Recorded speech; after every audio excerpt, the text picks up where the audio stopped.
Salut à toutes et à tous, j'espère que vous allez bien, que vous avez fait une bonne rentrée lundi. Demain c'est l'anniversaire de mon fils, il a 23 ans. Donc on va manger dans un restaurant coréen. Donc aujourd'hui nous allons faire international. Alors je n'ai pas beaucoup sur Palestine-Israël, parce que bon du coup je vais pas reprendre les trucs qu'on voit en boucle à la télé. Vous savez, pour ceux qui me connaissent mes positions, moi je suis pour la paix. Moi, j'estime que les gouvernements, les politiques, associations, fait, tous ceux qui ont du pouvoir, en fait, euh, nous manipulent. Donc, il ne faut pas tomber dans ça. Ah ben justement, ça tombe bien parce que j'avais une anecdote sur ma fille et la baya. Et pas par rapport à ma fille, puisque moi, du coup... Alors, le Figaro.fr, contrairement à ce que prétend le secrétaire général des Nations Unies, la France ne déshabille pas ses filles. Le 19 septembre dernier, le secrétaire général des Nations Unies, Antonio Guterres, s'est opposé implicitement à l'interdiction de la baya à l'école. Pour le juriste Nicolas Bauer, son argumentaire présente des erreurs factuelles, ah bah oui, et témoigne de l'influence des États musulmans à l'ONU. Et vous avez remarqué que sur les plateaux télé, on n'invite jamais des musulmans. Ou alors quand ils invitent le musulman, c'est le musulman qui arrive à peine à s'exprimer en français. Vous voyez, pourtant Dieu sait s'il y en a. Alors par contre sur RT, ce qu'il y avait de bien, c'est que quand il y avait un problème avec la Chine, ils invitaient des Chinois. Quand il y avait des problèmes avec des Africains, ils invitaient des mecs africains, vous voyez. Que là, non. Là, on est toujours... alors, c'est toujours les Blancs, enfin les Blancs en général, qui sont invités pour discuter du Coran, de la Baïa, de ce que sont les islamistes, de... Il n'y a jamais de musulmans. Expert au... Alors, attendez.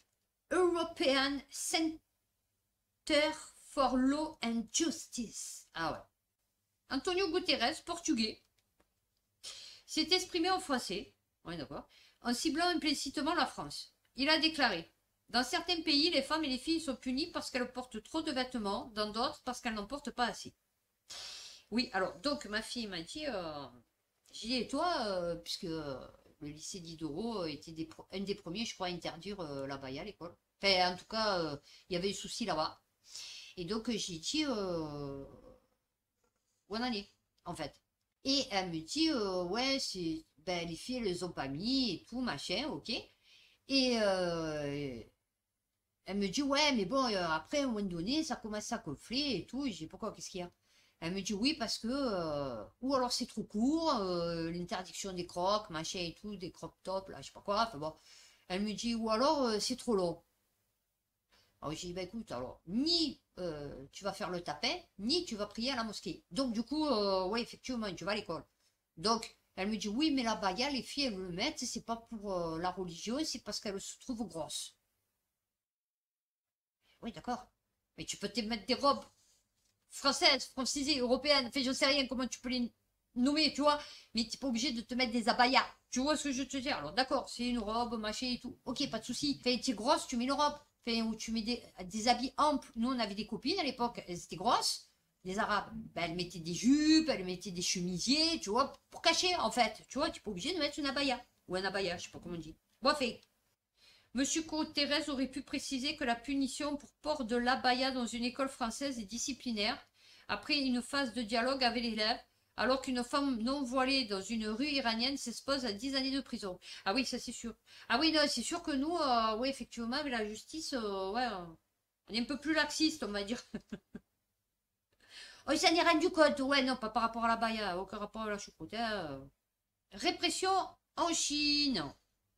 Raïl Daoui, étoile de l'ethnologie ouïghour, condamnée à perpétuité. La chercheuse qui collaborait, Libération, la chercheuse qui collaborait avec les plus grandes universités avait disparu en 2017 lors des grandes rafles menées au Xinjiang par les autorités chinoises. Désolée, je dois partir pour une réunion à Pékin. Ça veut dire je suis emprisonnée et on va faire de mes organes des dons. Ce message, ah bah oui, c'est ça. Hein, enfin, là, elle savait qu'il lui manquerait un œil, fait quoi, tu vois. On sait désormais que la chercheuse de 57 ans a été condamnée à la perpétuité. Et ben voilà pourquoi on la voyait plus. Lors d'un procès secret en Chine pour séparatisme et purge sa peine dans un lieu inconnu. Et comment vous savez qu'elle est encore vivante, du coup? Titulaire d'une thèse de l'université normale de Pékin en 98, récompensée par de nombreux prix, Raïl, Dahut, arpenté le Xinjiang ou Turkestan oriental pour documenter le patrimoine culturel, artistique et spirituel ouïghour, les traditions orales et les rituels soufis. Oh bon, oui, mais non, mais il faut pas. Mais ça va pas ou quoi? Auteur de nombreuses publications, ben, elle a disparu et comme peut-être un acteur américain ou quoi, il a son rein, on va savoir. Mick Jagger, il a une de ses poumons, on ne sait pas, hein, on ne sait pas. Hein. Alors, l'Express, immigration, la majorité des réfugiés dans le monde viennent de 3 pays. Hein, top. Ah bah vous allez être surpris. Oh bah ouais, la Syrie, l'Ukraine et l'Afghanistan. On n'y est pas allé. Bah non. Non. Non. Et non, en Ukraine, c'est pas nous, hein. Et non, en Ukraine, c'est les Ukrainiens et les Russes. Eh ouais. En Syrie, c'est Bachar el-Assad et les Américains. Et en Afghanistan aussi, c'est pas nous. Ah ouais, non, c'est pas nous. Sur les 35,3 millions de réfugiés comptabilisés par l'ONU, c'est énorme. 52% sont issus de 3 pays. Après, il y a le Soudan. Alors, attendez, non, parce qu'ils ont fait des jolis petits trucs, mais il y a 2 grands pays où il n'y a pas de nom. Soudan du Sud, RDC, Soudan. Non, regardez, il y a des soucis. Non, non, parce qu'il faut regarder, il y a des soucis. Regardez. Il y a celui d'en haut rouge et les 2 verticaux vert et bleu. Il n'y a pas de... Il n'y a pas de nom. Au moins, vous saurez d'où viennent 35 millions. C'est énorme. 35 millions de réfugiés dans le monde. Vous vous rendez compte? Vous croyez qu'ils ne seraient pas mieux chez eux? Vu que nous, on n'a plus de lien culturel avec le Burkina Faso, ben, le Burkina Faso suspend la diffusion de Jeune Afrique à la suite d'articles évoquant des tensions au sein de l'armée. Le gouvernement de transition... Alors, Le Monde. Le gouvernement de transition dirigé par des militaires après 2 coups d'État en 2022 s'en est pris de manière répétée depuis ces derniers mois aux médias étrangers comme burkinabés. Au Burkina Faso, toujours des tensions au sein de l'armée publiées lundi. Cette publication fait suite à un article précédent du dit journal sur le même site, dans lequel Jeune Afrique alléguait qu'au Burkina Faso, la grogne monte dans les casernes. Ces affirmations faites à dessein sans l'ombre d'un début de preuves n'ont pour seul but, j'en peux plus, ça apparaît de partout les pubs, que de jeter un discrédit inacceptable. Ok, mais oui, d'accord, mais bon, du coup... Ah, panafricain francophone basé en France. Eh ouais, voilà.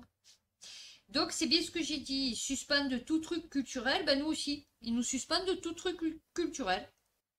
Des tensions, de toute façon, il y en a toujours. Hein. Quand tu prends un pays, tu fais putsch, ça se bouffe, tu vois, pour savoir qui c'est qui va avoir la meilleure place. Passe d'armes à l'ONU entre Maroc et Algérie sur le Sahara occidental. On va pas s'en sortir, hein. Le Monde.fr, la question de cette ancienne colonie espagnole oppose depuis des décennies Rabat aux indépendantistes sahraouis du Front Polisario, soutenu par Alger, territoire non autonome par les Nations Unies. La question de cette ancienne colonie espagnole oppose, d'accord, jusque-là j'ai compris, qui contrôle 80% du territoire et propose un plan d'autonomie sous sa souveraineté. Abdelmajid Tebboune réaffirmer son soutien à l'organisation d'un référendum d'autodétermination. Chacun son camp. Nous, Algériens, nous avons choisi le camp de la justice, de la décolonisation, de la liberté, de l'autodétermination et des droits de l'homme. C'est compliqué. Cet engagement s'applique en faveur de la cause du peuple sahraoui qui attend depuis près d'un demi-siècle que l'ONU lui rende justice, a-t-il martelé. Si au Sahara occidental, l'occupation marocaine en avait réellement fait un paradis, avec ou non l'octroi de l'autonomie, pourquoi donc empêche-t-on ce référendum? Alors, il a réfuté les accusations de terrorisme concernant le Polisario, que cela ne trompe personne, car tous les pouvoirs hégémoniques ont toujours tenté de diaboliser les résistants et les militants de la liberté. On ne peut pas verser des larmes de crocodile et en même temps attaquer un pays qui vit toujours dans un drame. Ouais. A rétorqué l'ambassadeur marocain Omar Hilal. Vous manifestez votre solidarité et votre soutien, mais en même temps, vous injectez votre venin, vous insultez les morts, vous insultez les Marocains. Ah, c'est pas encore... je pense que c'est pas encore résolu le problème. Je pense que le problème n'est pas résolu encore. Ouais, non, non, je crois que ça va durer des années, ça aussi, encore. Diplomatie, crise au Liban, la France, les États-Unis, l'Arabie Saoudite, le Qatar et l'Égypte menacent d'arrêter leur aide. Oh, pour on en est, je vais te dire. Faute d'accord, le soutien financier octroyé à Beyrouth pour les 5 pays alliés pourrait être revu à la baisse. Oui, c'est sûr. De trouver une troisième voie pour élire un président. Ah, ils n'ont toujours pas de président. Et ça maintenant, ils se retrouvent en guerre. Et ça que je vous avais lu qu'il y avait des camps de Palestiniens au Liban. C'est pour ça que avant, je ne savais pas pourquoi le Liban. Enfin, ils attaquaient le Liban, vous voyez, les Israéliens, je ne sais pas quoi. Et en fait, j'ai compris parce que du coup, la dernière fois, j'ai lu un article où il y avait les camps de Palestiniens qui s'étaient battus. Et que je vous avais dit, putain, ils sont dans la merde, les autres, ils sont dans la merde. Et en plus, ils se battent. Non, non, mais... Avec la faillite économique du pays accompagnée d'une inflation de plus de 200% et d'un chômage endémique, ah bah oui, c'est sûr. Les responsables politiques sont dans un déni qui les amène à poursuivre des jeux tactiques aux dépens de l'intérêt du pays. Les deux camps en présence, le puissant Hezbollah pro-iranien et ses alliés d'un côté, leur adversaire de l'autre, s'acharnent à vouloir faire élire leur candidat au Parlement. Le Hezbollah soutient l'ancien ministre Sleiman Frangier, proche de Damas, et ses adversaires Jihad Azour, un responsable du Fonds monétaire international. Parmi les alternatives possibles, le nom du chef d'état-major de l'armée, Joseph Aoun, a commencé à circuler. Putain, aussi, ils n'ont pas fini. La tribune.fr. En 2023, la croissance économique de la Russie va dépasser celle de la zone euro malgré les sanctions occidentales. Moins complotiste. Alors, vous avez vu que maintenant, c'est le Hamas. Hein, c'est ça? Le Hezbollah? Le Hamas? Non, le Hamas. Il a attaqué Israël, mais en fait, c'est Poutine.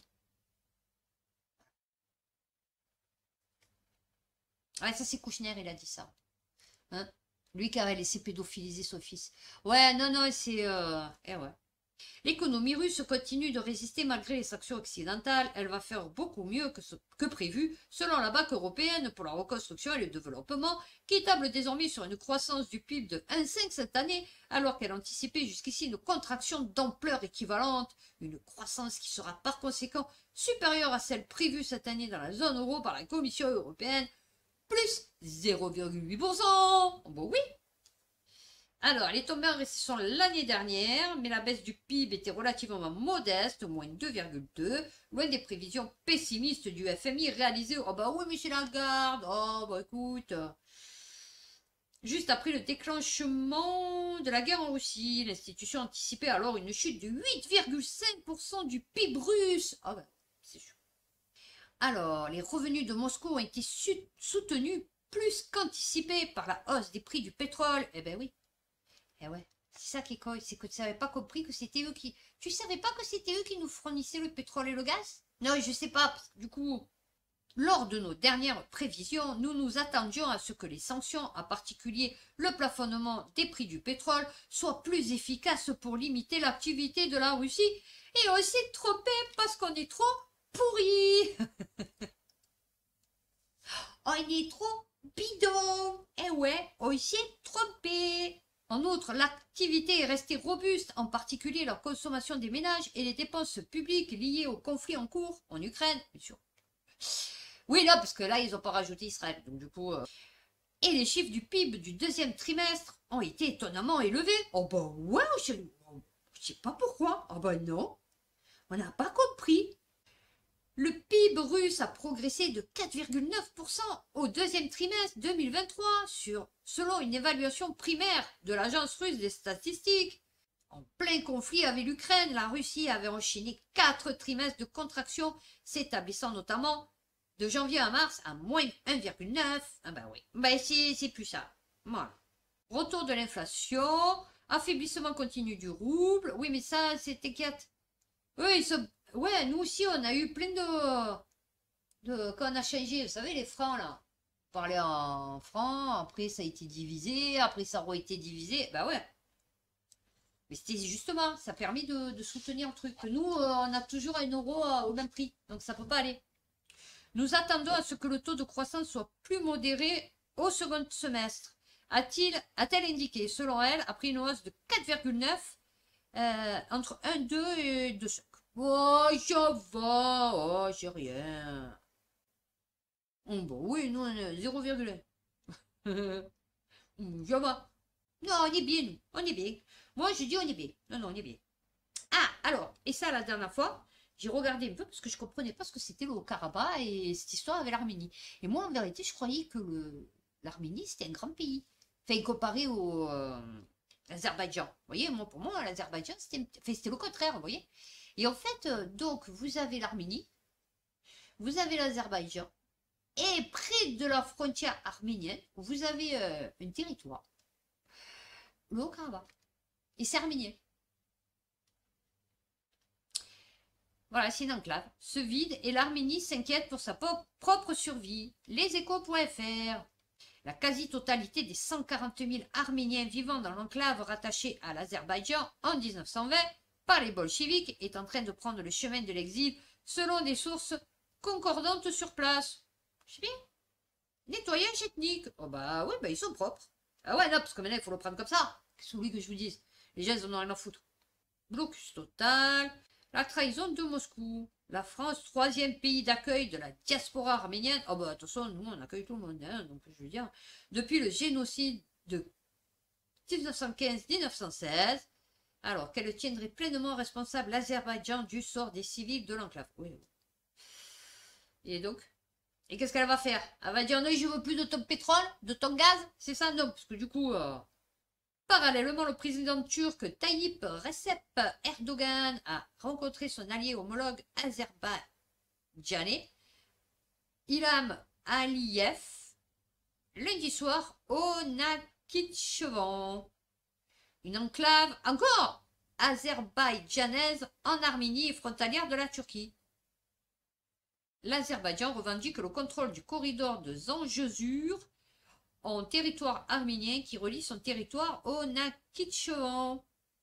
Un prélude probable à d'autres tentatives de dépecer l'Arménie. Oh bah oui. Au vu de la passivité occidentale. Ah, attends, nous, oh putain, on a l'Ukraine. Attends, ici, quoi. Au Maroc, l'autoroute de l'eau, 5 questions pour comprendre un projet pionnier. Jeuneafrique.com. Voilà, ils me l'ont refilé le truc, le bébé. Tu vois, parce que du coup, qu'ils peuvent plus l'envoyer au Burkina Faso. Le tout premier tronçon opérationnel de ce méga chantier d'interconnexion entre bassins hydrauliques prévu dans le plan national de l'eau lancé en 2020 a été inauguré le 28 août. Son ambition, améliorer la gestion des ressources en eau dans un contexte de stress hydrique qui touche toute la région. Oh, j'ai pas la suite. 6 milliards de dirhams, de 3 à 6 mètres cubes par seconde. 400 000 à 500 000 mètres cubes par seconde par an. La moitié des besoins de Casablanca. Ah, mais c'est à l'intérieur du Maroc, alors. Non, c'est pas avec d'autres pays. D'accord, ok. Ah bah oui, parce qu'il s'agirait un peu, parce qu'il paraît qu'ils sont pleins de nappes phréatiques.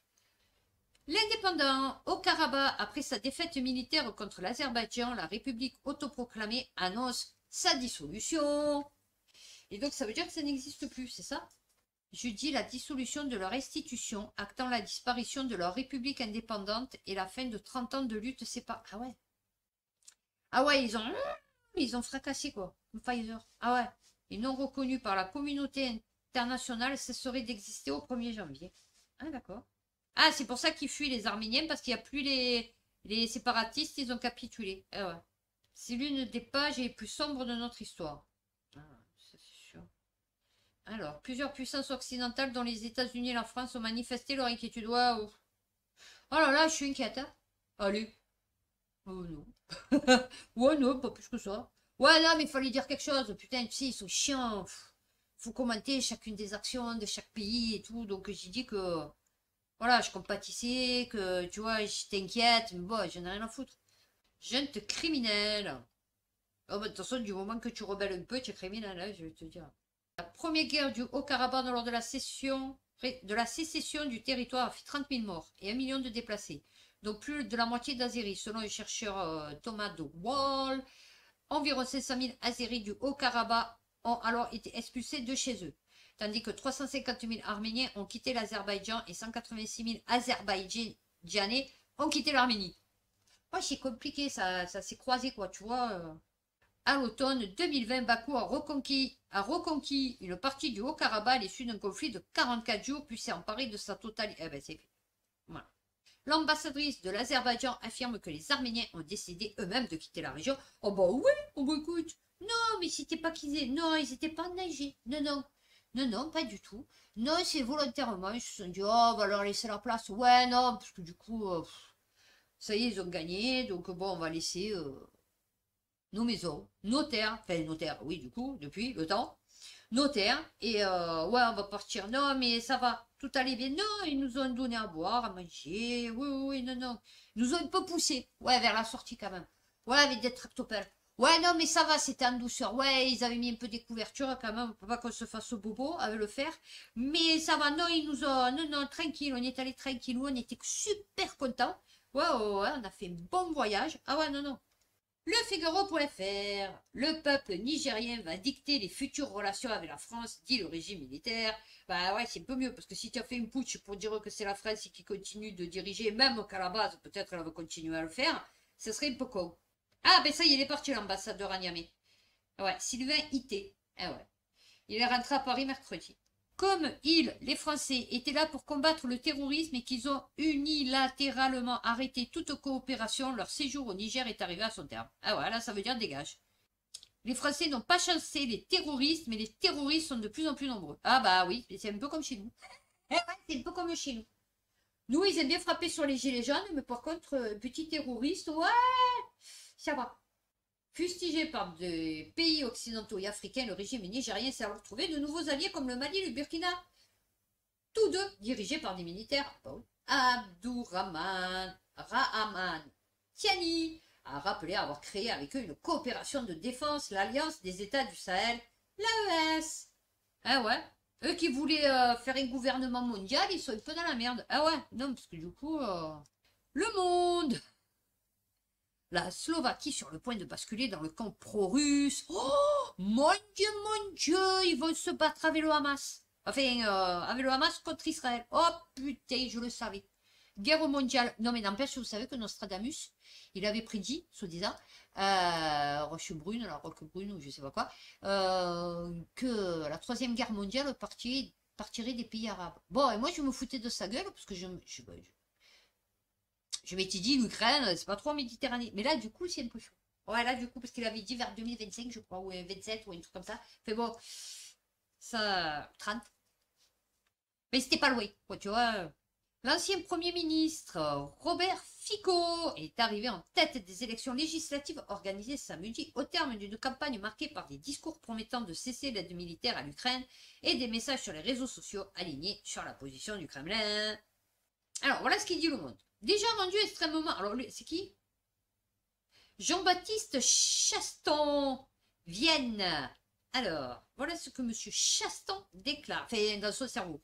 Déjà rendu extrêmement compliqué par les blocages du Premier ministre nationaliste hongrois Viktor Orban, le fait de mener une politique européenne unie sur la guerre en Ukraine risque de devenir quasi impossible après les résultats des élections législatives slovaques organisées samedi 30 septembre. Selon les résultats définitifs annoncés dimanche, le parti national populiste Smer Direction est arrivé en tête avec près de 23% des voix.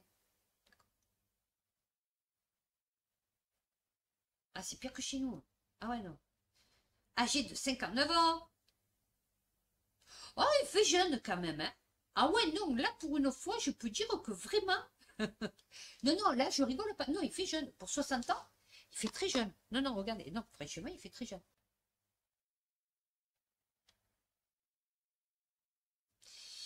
En promettant d'aligner la politique étrangère de ce pays d'Europe centrale de 5,4 sur celle de son voisin hongrois. Son programme parle ainsi de rejeter l'aide militaire à l'Ukraine parce qu'elle ne fait que prolonger le conflit, de s'opposer aux sanctions qui font plus mal à l'Europe qu'à la Russie, ou de normaliser les relations avec Moscou. Et ouais, mais c'est-à-dire, oui, ils sont vraiment à côté. Et ouais, non, eux, ils sont vraiment à côté, à côté. C'est ça qui est peut-être un peu problématique. C'est que, bon, nous, on a plusieurs pays qui font tampon, tu vois. Mais eux, ouais, il fallait comprendre, hein.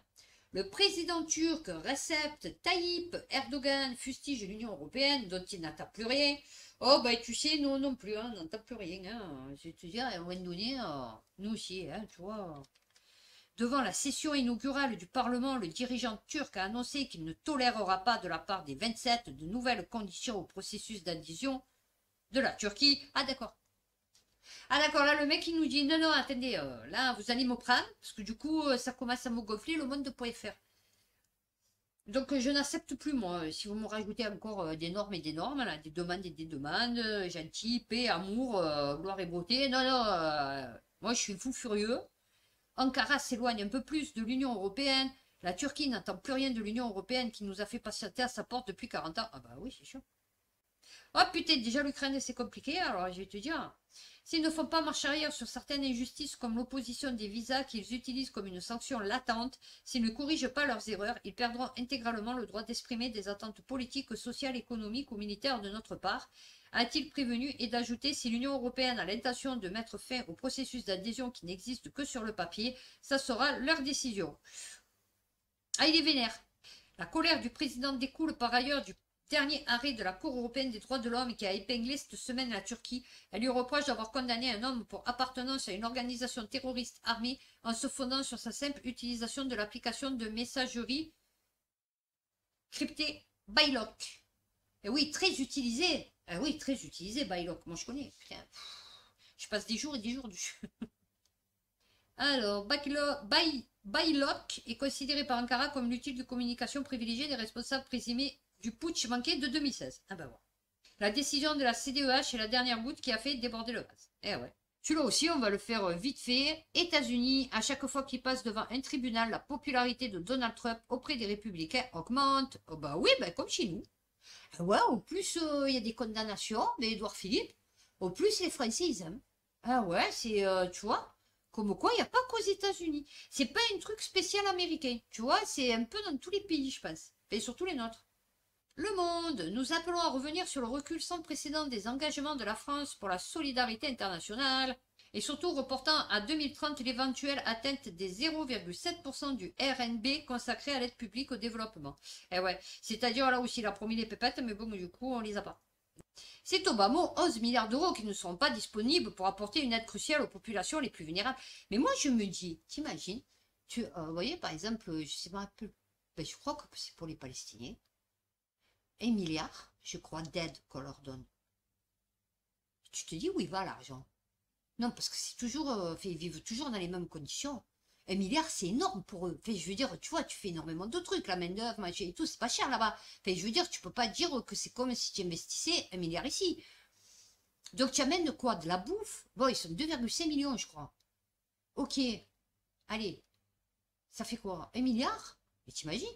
Non, mais lol. Mais tu te dis, avec tout ça, ils sont toujours dans le même état. C'est toujours pareil, quoi. Que ce soit la Palestine ou un autre pays, hein, je veux dire, ou l'Afrique, ou je ne sais rien, comme là, 13 milliards, je ne sais pas qui les donne, mais tu te dis, attends, 13 milliards, c'est énorme pour eux.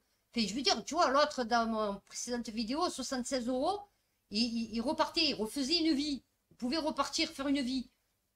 Donc, tu vas me dire qu'avec 1 milliard, 2 milliards, 15 milliards, tu... vous prennent pour des cons. Hein. Moi, je vous le dis, l'argent, je ne sais pas où il va. Hein. Mais franchement, ils en mettent beaucoup de côté.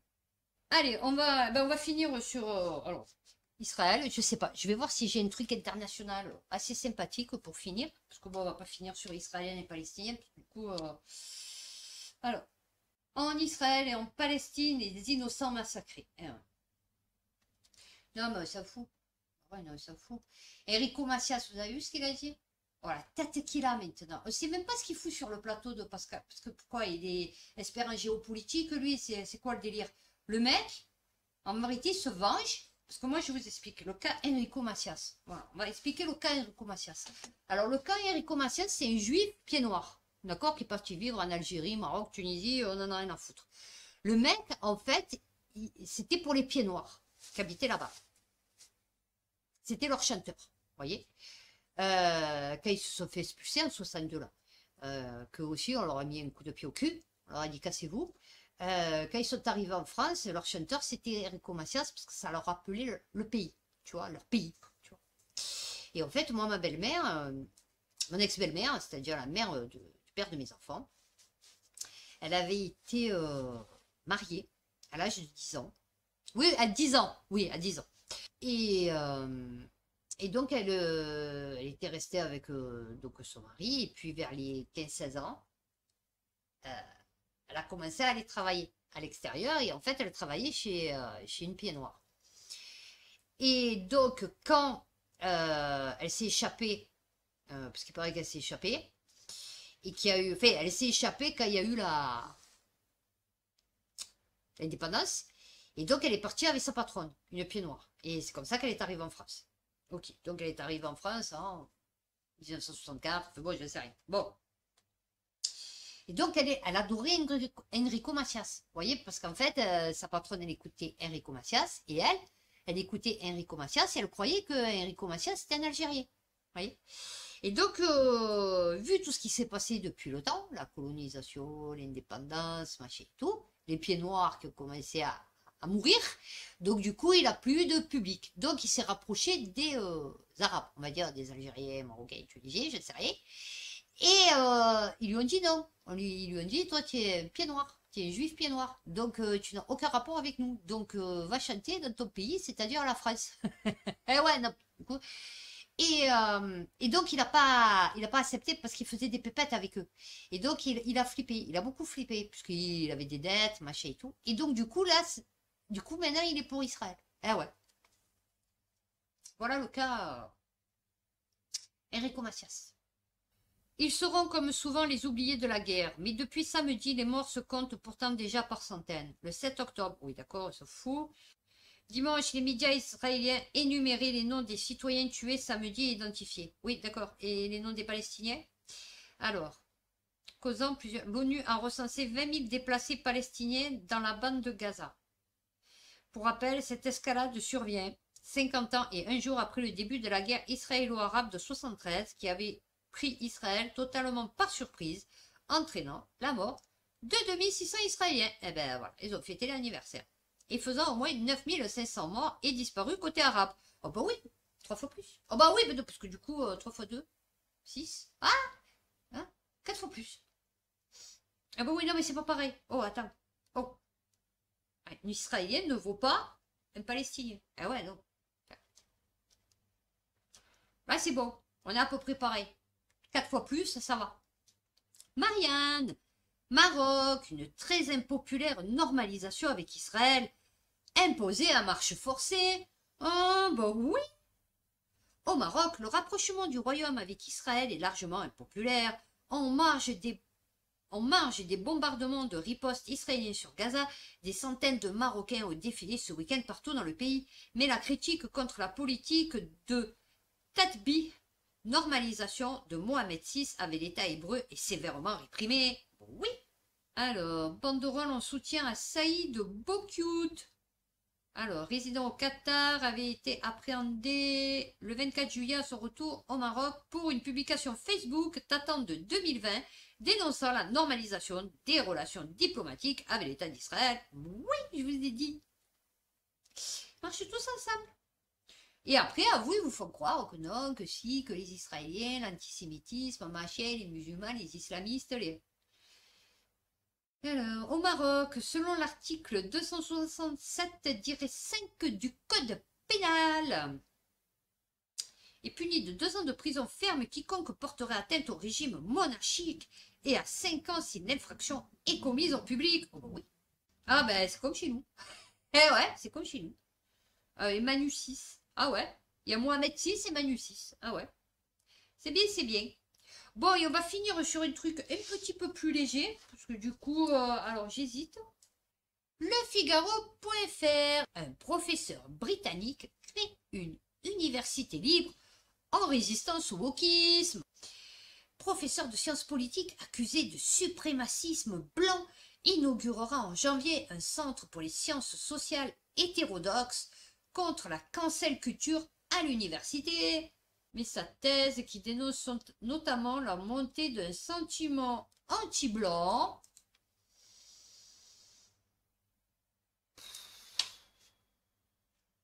Je sais pas trop. Moi, j'ai jamais été victime de racisme anti-blanc. Enfin, jamais victime. Non, vous voyez, on me l'a déjà dit 2 fois. Mais, enfin, non, on m'a traité de raciste. Et, ouais, une fois, on m'a dit toi la blanche. Bon, mes potes du quartier, donc du coup, tous des arabes, ils ont pris ma défense. Parce que je lui ai dit, elle, c'est pas une raciste. Donc, mais sinon, c'est tout. Hein. Moi, j'ai jamais eu de problème. Hein. Encouragé par les élites politiques, ok. Dans la foulée de l'apparition du livre, des étudiants de l'université de Bristol manifestent avant une conférence qu'ils devaient y donner. Ok. Les accusations formulées contre moi et l'écho qu'elles ont rencontré auprès de l'université de Londres étaient stressantes car je n'ai jamais réellement su ce que l'on me reprochait. On ne doit pas être woke. Montrer à quel point le fait d'être blanc peut parfois devenir préjudiciable pour certaines strates de la population. Une thèse qui a été condamnée moralement. Ok. L'affaissement de la liberté académique. Ah ouais, c'est sûr que maintenant, tu peux plus rien dire. Hein. Moi, je sais pas comment ma chaîne tient toujours le coup. Et ouais, non, parce que quand j'ai dit bougnoul, bamboula, vous voyez, bon, vous savez que c'est de l'ironie. Enfin, que. Voilà, je dis pas des bougnoules et des bamboulas. Non, non, je parle pas comme ça. Mais c'est pour caricaturer le blanc. Ou, enfin bon. Voilà. Bah écoutez, j'espère que cette vidéo vous aura plu. N'hésitez pas à liker, à vous abonner. Merci pour ceux qui l'ont fait, pour ceux qui le feront. Merci à tous ceux qui se sont abonnés. J'ai vu que j'avais eu des abonnés sur YouTube. Donc, merci beaucoup de vous être abonnés. Vous ne le regretterez pas à la vie. Et ben, d'ici là, prenez soin de vous. Faites attention à vous. Et puis à bientôt pour une prochaine vidéo.